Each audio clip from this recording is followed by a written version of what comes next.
Alicia Blue. That's right. Welcome to Live at the Space at 100 Taylor. Thanks for having me. And welcome to Nashville. Well, thanks for bringing the sun. Oh yeah, it feels great outside. Absolutely. So this is my co-host Jeff Fasano, music photographer. Hey Jeff. And Alicia is a burgeoning star. She's making waves all over Southern California. She's had prolific 3 years, and we're happy to have you on the show. Thanks for having me today. Absolutely, absolutely. So you drove from LA? Yeah, it was a 3-day drive. It was about like 9 hours and 15 minutes every day, and you know, cheap hotel rooms, right. Not enough sleep, but all beautiful. Yeah. In those drives, like, tell me a little bit about the country. What do you see about the country that you forget or people forget about this country? Yeah. Yeah. Well, it's kind of. I've driven to Colorado, but this is even farther. So this is my first real stint deep into the east of this country. Right. But I'll say the drive to New Mexico wasn't anything new to me. Desert, flat, but the drive from Oklahoma City to Nashville was fucking gorgeous. It was, just like the right amount of snow, and I'm a Southern California native, so yeah. Seeing snow is not really. I mean, you can drive up to the mountains, right. And ski and snowboard, but just really like going through the Ozarks in that area, that was pretty incredible. Yeah, it was incredible. Amazing. Yeah. What about when you passed into Arizona? What did I see? Nothing. Is that what you mean? There's because I've done that drive, yeah. So there's this one area I remember driving through, and it was pretty mundane, and all of a sudden you hit these amazing red mountains. Yeah, the red mountains, the ones that are like flat in like the sediment. Yeah, that I had seen when I went to Colorado in July, and that was life-changing. Tammy, who drove with me, she had never seen that, and so that was kind of that was a first for her. But like when you enter that, like the word is, I mean, there's no, you lose cell service and there's nobody around, and like the word that comes to mind is like, you're petrified but completely exhilarated, and it's like total annihilation. I mean, there's no life, there's just nothing. But it's exhilarating. Yeah, it's a good word, exhilarating. So you've had 3 years that are prolific. I mean, Brave Bird came out just last year. Fantastic, fantastic album. Everyone should listen to it. And your self-titled EP, 2019. Yes. And now you're bringing out new stuff this year. So we'll get to the music in a second, but we are at the anniversary of this pandemic, pretty much, 1 year. That's right. How would you describe the past 12 months for Alicia Blue? The pandemic's been horrible for everybody. I have known very close people to me that have actually passed away from COVID, but simultaneously, for me, creatively, I've really been able to dig into the work, because you're not running around doing the next show or watching, your friend's show, and that isolation, I do well with that. I love being alone. So that's, dark, but it's true. Yeah. So it's been very fulfilling for me creatively. Sure. Yeah. Writing and just like honing in on guitar and things like that. So you quickly saw the opportunity and you kind of pivoted. Absolutely. Yeah. That's good. That's good, Alicia. Alicia, and you're from Mexican-American descent, correct? I am. My dad's from Guadalajara. My mom is third generation Mexican-American. Okay, cool. And there's this really good song from your debut EP, which is called, it's about your brother and the relationship that he has to Mexican-American heritage. Yeah, I would say it's a composite, of a lot of men I knew. Not just men, even women.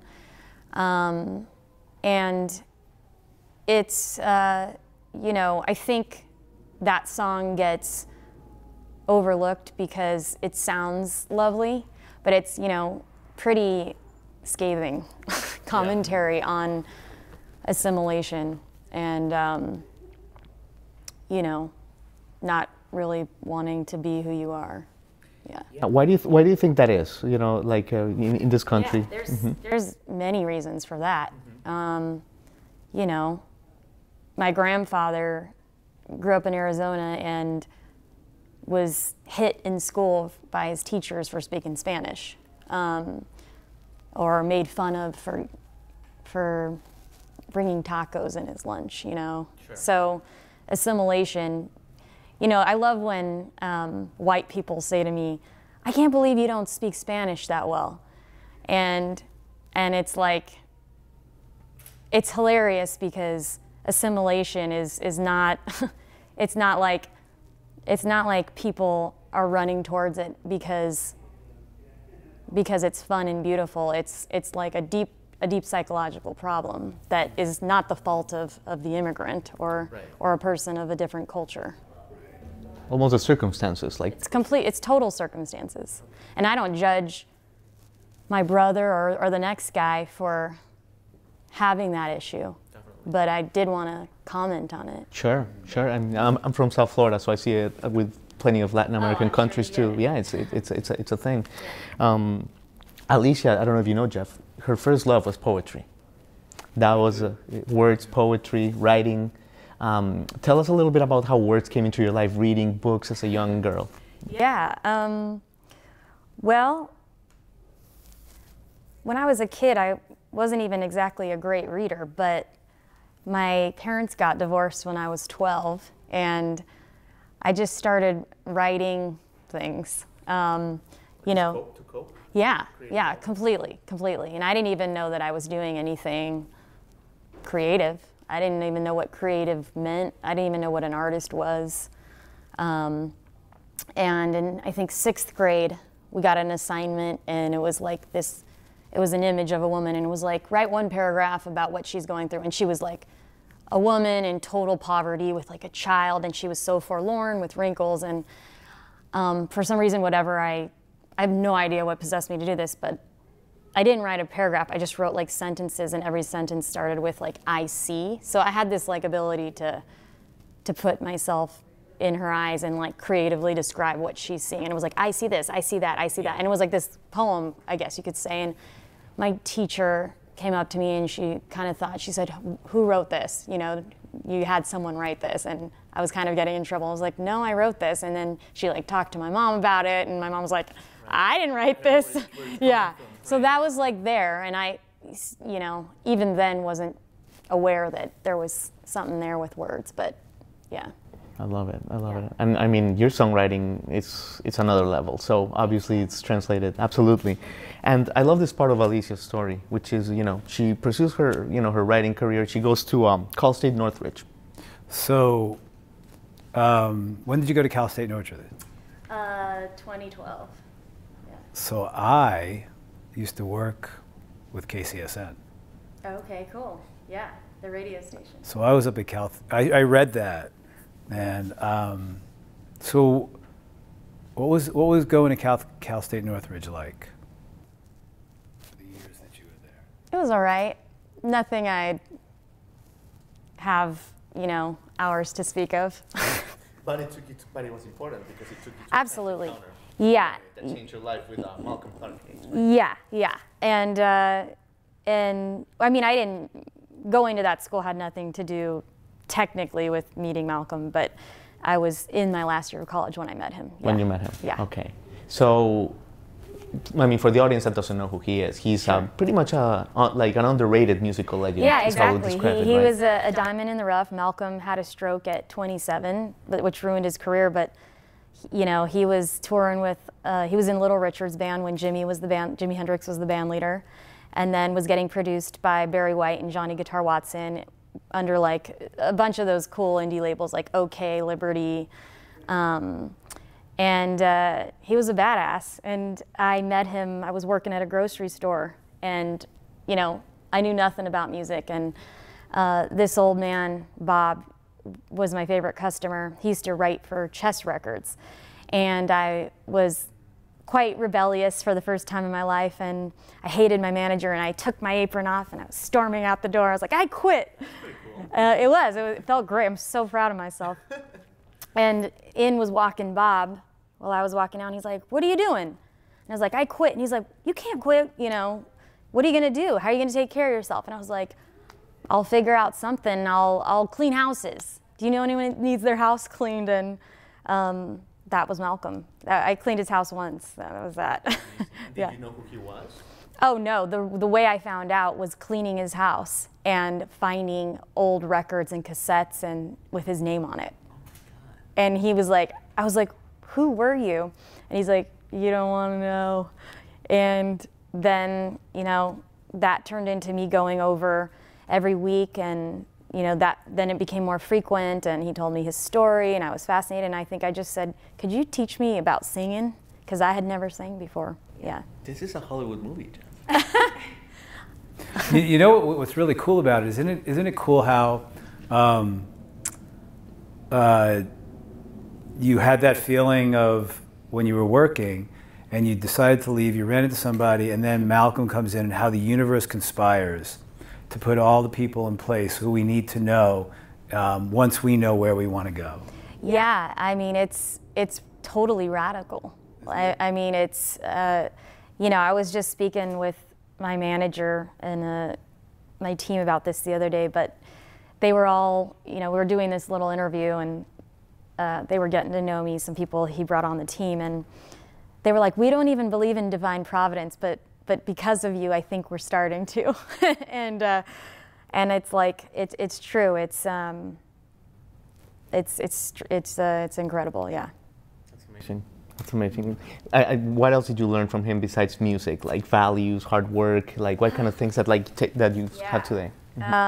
You know, I didn't know what an artist was, so that's what I learned from him. Actually, more than music, I found a home in meeting him, in myself. You know, Malcolm, yes, you know, wasn't existing. You know, you think of an artist as somebody famous or whatever, but Malcolm was just kind of the definition to me of something uncompromising to some kind of code. And it was like a transmission. I was like, that's what I want. I want to walk around this planet that way. That's cool. Yeah. That's cool. Is he still alive, Malcolm? He passed in 2015. He passed in 2015. Okay. Yeah. Okay, and he was part of another crucial part for you, which was meeting Nong, right? That's right. So tell us a little bit about Nong and how that plays into your guitar skills, which is also amazing. Yeah, Nong holds a special place in my heart. So the part of town when I was spending time with Malcolm it's called Thai Town or East Hollywood. And so Nong is a woman from Thailand who I saw at a restaurant, and she, you know, played guitar like James Taylor, just like picking. She had this beautiful Martin, and I had no guitar chops. I didn't even have a guitar. And so I'm eating dinner with Malcolm, and he's like, "Well, go ask her if she can show you a few things." And I was like real shy, and she's singing like, you know, Carole King covers and like even like Earth, Wind and Fire covers, Beatle covers, James Taylor, Bob Dylan, like all the greats, and it's like just gorgeous with a, you know, a James Taylor like, you know, accompaniment. And I go up to her, and she like can hardly speak English, but she's singing in perfect English. So that was really fun because, you know, it just shows, you know, how universal, you know, music is, and without sounding corny, but you know, it sure is. And so, yeah, she just became my buddy, and you know, took me to the guitar shop to get my first guitar, and started showing me picking, and which is why I really started off picking first. Yeah, because of her. Amazing. Amazing. I mean, your debut EP, when you release it, is how many years after Nong?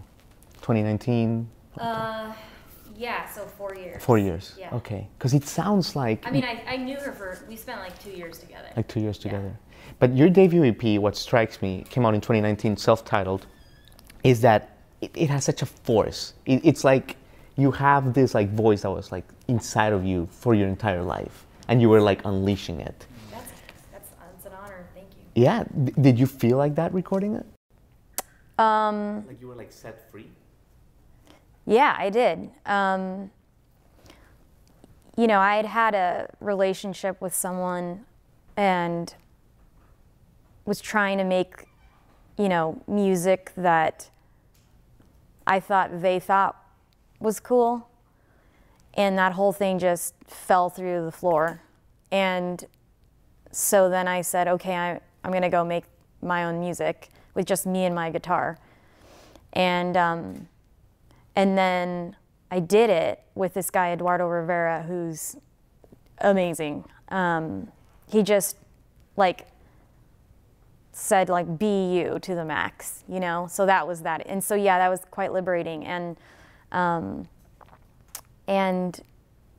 yeah, and like Magma holds a special place in my heart on that record. And yeah, that's kind of like the song about that liberation.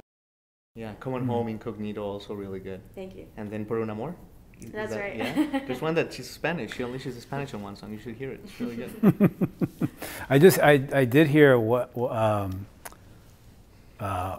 song, the video. Oh, Blackbird. Right, which was just amazing, and your voice was amazing. So the questions I have for you as far as singing, I always like to know who. It's probably a cliche question, but who'd you love listening to? Yeah. Who'd you love, really, really enjoy listening to? That you said, because as a photographer, I know what I saw, and I went, I want to do that. I want to do that. I want to do. So, of all the musicians who I know, I always love hearing about who really touched your heart and said, it's not what I want to sound like, but I want to make people feel that way. Yeah. The first human that I probably had that relationship with sonically with their voice was Joan Baez. I mean, yeah, I think seeing her in those black and white clips, you know, just her and her guitar, it felt like church or something, you know, it was holy. And then I met Malcolm, and I mean, that wasn't even, like, I didn't even have a music dream, but I remember, like, worshiping that. It was just, you know. And then I met Malcolm, and I got all this soul music influence, and then I tried real hard to sound like Aretha Franklin, and that didn't work out. But I learned a lot from her, which is in my voice somehow, you know. And then probably, you know, Joni Mitchell would be someone that, same thing, like holy. Yeah. So it's like from the beginning. So you're at the beginning and you're listening to all these people who touch you. You go, I want to sound like that. Oh, so also Ricky Lee Jones. Yeah. So the evolution of it, and you try a lot of things, and then you finally find a groove of your voice that might be a culmination of those voices that you heard. Right. When did you hit that groove? Like, I want to, like, as a photographer, I want to shoot like that, so I try shooting like that. Exactly. So as a musician, I want to try singing like that. Right. Then eventually you hit the spot where you go, oh, that's my style, or that's my voice. Yeah, that started happening. I think it's still happening for me. You know, because I didn't grow up singing as a little girl, so it's still evolving. But I think I'm right in the sweet spot right now. But it began with that first EP. Yeah. And I've even, you know, come a long way since then, and you know, it hasn't been that long. But yeah, that was that first EP, and for me that process was deconstruction. You start moving the things that make it difficult to sing out of the way. So you have all these conceptions, like, you know, the Joan Baez influence was I should sing and sound pretty. That's gone now. I don't try to sound pretty. So now, and then you stop trying to sound pretty, and then you get something really raw, and it scares you, and then you go, okay, but that's me, and that's, you know, that's now there's flow, and then it flows. Exactly. Yeah. Yeah, it's when you hit that spot and you find you. Yeah. Instead of- So for Brave Bird, was it like, because it is Brave Bird. And then that was another critical Evolution, right? Evolution, Yeah. For my voice. So was there any pressure for Brave Bird? Because, you know, they say you have your whole, the cliche, you have your whole life to do the first album and only a couple years to do the second. Yeah. Did you feel like, you know, it was critically acclaimed, you're self-titled. Did any pressure at all, or did you feel like, okay, let's evolve, let's exciting? Did I feel pressure when I was making it, or you mean? Yeah. Yeah, absolutely. You know, that making that record was kind of like a therapy session. I was with my producer Jordan and we were just digging up, you know, I don't give a shit, I'll say this. I had never had a therapist before, and so that record was just like busted everything open. And so, I mean, the songs on that record are like from my past, dealing with family, like just stuff I had it's overdue, that's the word. We were talking off camera about Blind Spot. I mean, Like a ton of bricks this morning. yeah. You know, so. Thanks. I mean, not thanks, but sorry, actually. Sorry about that. Yeah, so it was like I was kind of a mess on those sessions, but, you know, I grew from that. And was there pressure? What's funny is the pressure was all of that emotional kind of overdue shit. It wasn't musical excellence. The people I had around me are excellent, so I felt so safe. I had Jason Goldstein, Jordan Ruiz, Ben Greenberg. They're excellent, and I had done so much work myself, so I was ready to make that record. But the pressure came from that emotional turmoil and writing the songs, which is why I was a mess. And I think that's why I you know, like the record, is because it had, you know, it's like coal, you know, and the pressure and turns into a diamond, like kind of a. So I'm reading your bio, and I'm looking at all the amazing things you've done, and then all of a sudden I come across that you worked with Bill Withers. And I started laughing. And the reason why I started laughing is because I photographed Bill, and all I remember is Bill talking a lot. So what was your experience? Like what was the event? What did you play? And what was your experience with that amazing, amazing man? Well, Bill's been a hero of mine before I even had a musical dream. But, you know, talk about a poet. And Josh, a drummer and friend of mine, put together a recreation of Live at Carnegie Hall. So I think there's 12 to 15 tracks on there. I can't remember. And so he got 12 to 15 artists. Each person sang one song. I sang Better Off Dead. And we did it at the Peppermint Club in LA. And it sold out. And Bill's daughter heard about it and brought him. And he sat on stage with us.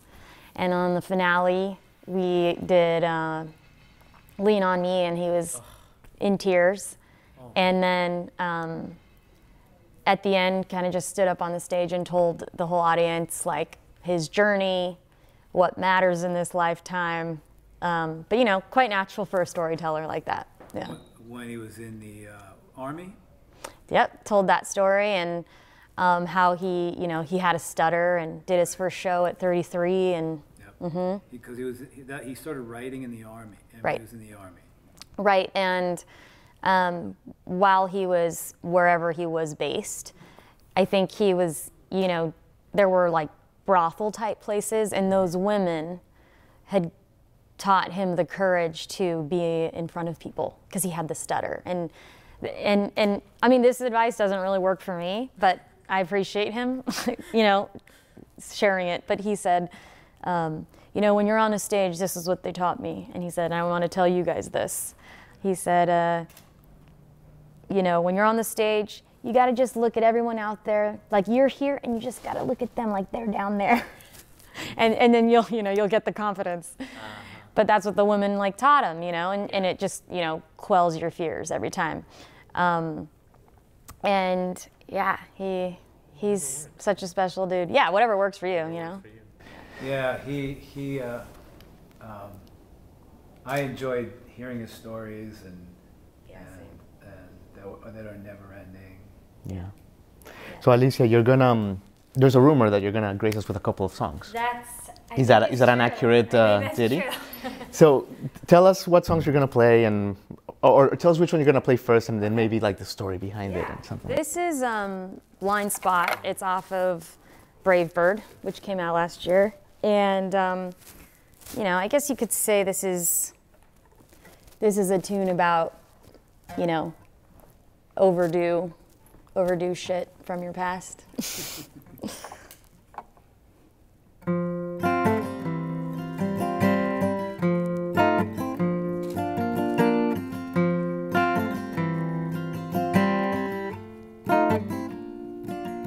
Used to come home happy, now you're coming home sad. Tuning everybody out with a cold Coors in your hand. See my brother jump for the remote, 'cause it ain't worth getting caught. Black coal sucking up the only world you ever loved. Ooh, you say you don't know, if you did, would you own it? And I know that it's all good, and people don't choose their blind spot, but if I could, I'd see the beauty and let the rest go. This is what I know.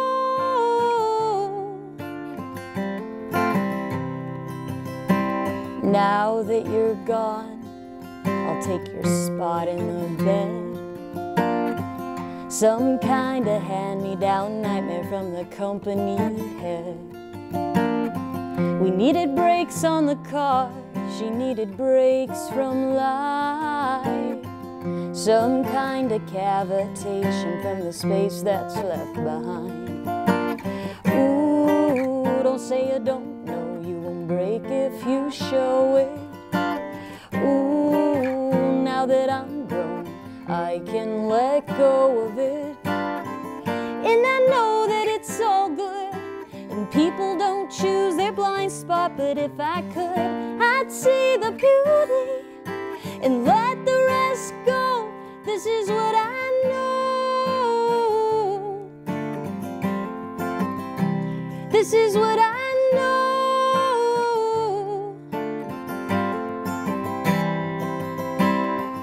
And I know that your father was hard and kind of mean,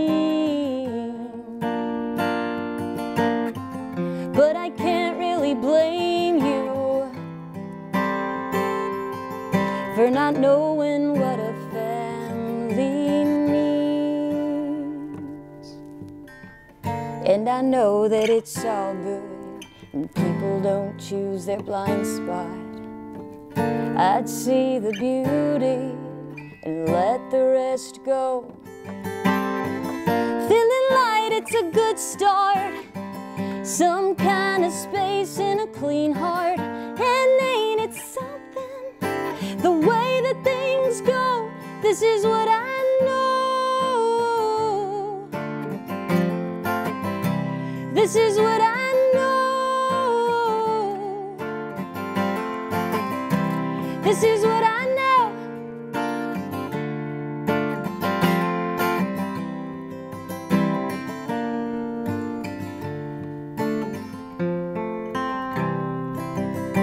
And Grandma didn't get me, thinks I left too soon.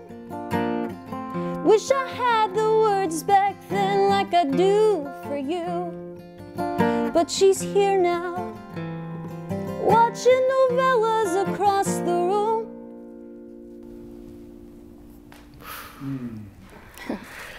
Is it hard singing a song like that, Alicia? It's, maybe it used to be, but not so much anymore. Yeah. Thanks for Yeah, yeah, absolutely. Cleansing spirit. Cool. Okay, and take us home with one more song. Okay, cool. I'm gonna switch guitars real quick. Cool. Grab this guy. This is a fun tune. I always love singing it. This is about an artist back in LA that she really inspired a lot of female songwriters and musicians on the east side of town, and she's real well known. Her name's Lauren Ruth Ward. You should check her out. If you don't know who she is, you'd love her music. She's one of my favorite artists, and she really believed in me and gave me a lot of encouragement, and I just had to write this about her and say, you know, what everyone really felt about her. I was like, I'm the one that's gonna tell this story. And yeah, this is called Queen of Echo Park. Nice.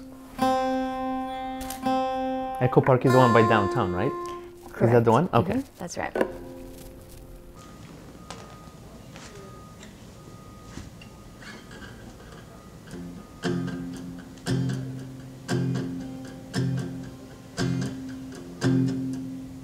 Rainbow bangs flowing free, come to her gently, she's a star.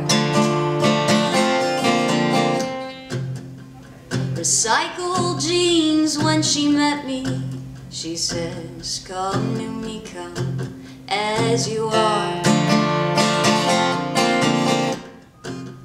She repairs the curls on Sunset Boulevard.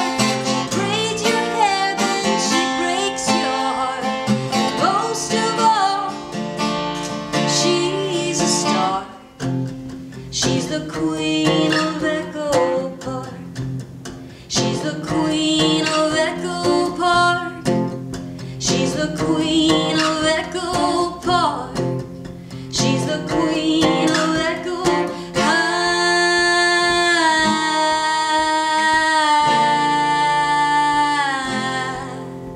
She sings her secrets 8 nights a week. She don't care, no. She don't stop. Electricity every time we meet. I'm a raised up Lazarus, a Bethany, I'm alive. When the saints go marching, it's to her home. She serves them sweet potatoes with tiny silver spoons. She's every lotus that made it to the top this June. She's a star. She's the queen of Echo Park. She's the queen of Echo Park. She's the queen of Echo Park. She's the queen of Echo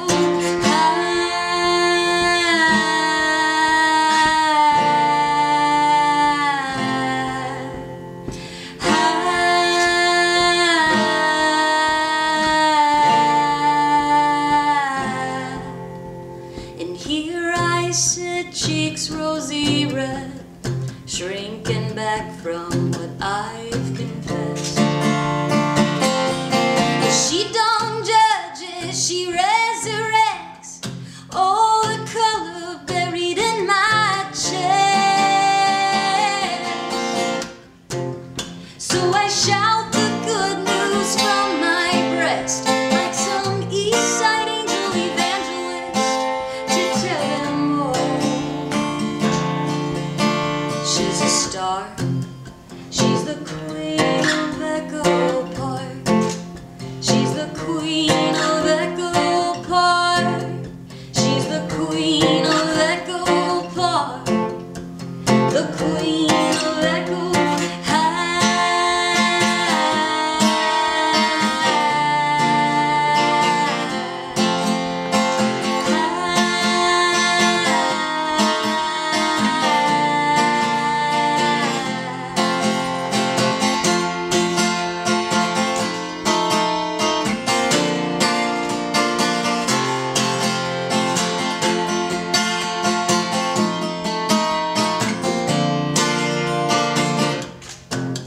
She's the queen of Echo Park. She's the queen